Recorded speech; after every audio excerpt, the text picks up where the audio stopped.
Sit back, relax, and enjoy listening. SV jolted awake, her chest heaving as though she had run a marathon. The room was silent, except for the faint hum of the air conditioner, but her heart thundered in her ears like a relentless storm. She blinked rapidly, trying to calm her breathing and take in her surroundings.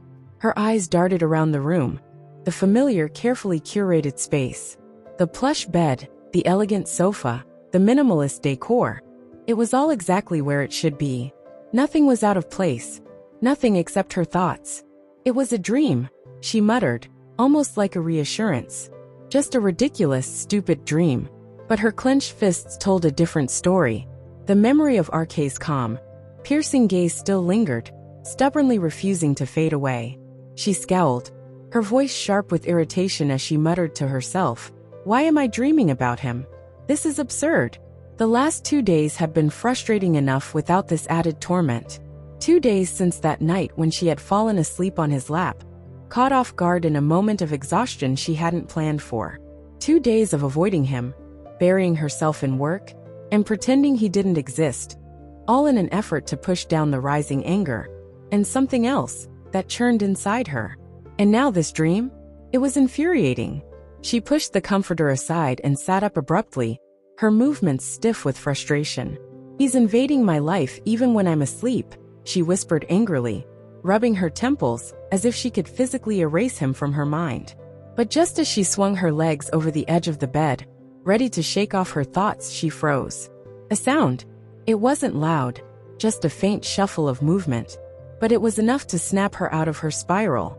Her ears strained, catching the soft sound of footsteps outside her room. Her eyes instinctively flicked toward the clock on the wall. It was almost morning, though the sky outside was still dark, the dawn yet to break. Her brow furrowed. Who could be at this hour?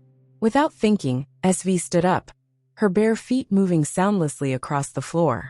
She cracked her door open just enough to peer outside. The dim hallway stretched ahead, its soft lighting casting long shadows. And then she saw him. RK. He was walking toward the living room, his steps slow and unsteady.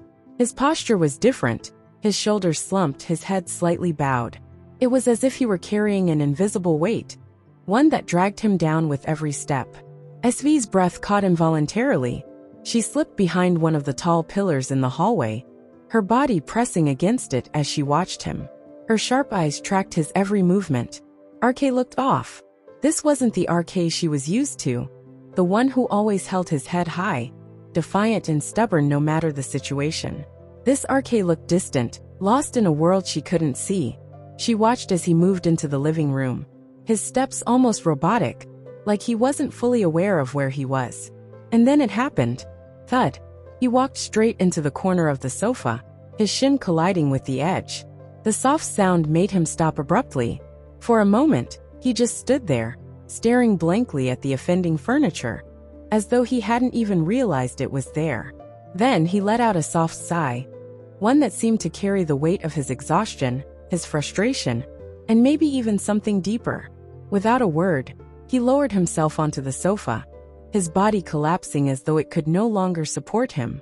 He leaned back, draping one arm over his eyes as though to shield himself from the world. Within moments, his breathing slowed, and SV realized he had fallen asleep. For a moment, she just stood there, frozen behind the pillar. Her sharp mind, always quick to analyze and judge, was now strangely at a loss. RK looked so different, vulnerable even. The usual tension in his face had melted away, replaced by an almost peaceful stillness. Yet there was something else, an invisible burden that lingered, even in his sleep. Her fingers curled against the pillar as she continued to watch him. This time there were no questions, no judgments, only silence. The RK she thought she knew, the one who always carried a smile, whose confidence never wavered, who seemed to stand in her path like a roadblock, challenging her at every turn, felt unrecognizable now. He was quiet, withdrawn, almost hauntingly fragile. She didn't think, didn't analyze. She only watched. Her legs moved without thought as she finally turned back toward her room. Her steps were stiff, mechanical, as though her body was moving on autopilot. RK's exhaustion, his weariness, it felt as though it had seeped into her, dragging her into his state of mind. She couldn't make sense of what was happening inside her, or even around her. Her mind was still locked on RK. The way he'd walked, the weight in his sigh, the uncharacteristic stillness in his frame. She closed her door softly behind her, but even as she climbed back into bed, her thoughts remained still. No judgments, no emotions, nothing, just RK's last image replaying in her mind, like a videotape stuck on repeat. The memory of RK's walk, his slumped shoulders, the quiet vulnerability he had unknowingly revealed, played in her head like a film on an endless loop. SV stared blankly at the ceiling, the same shot running through her mind again and again.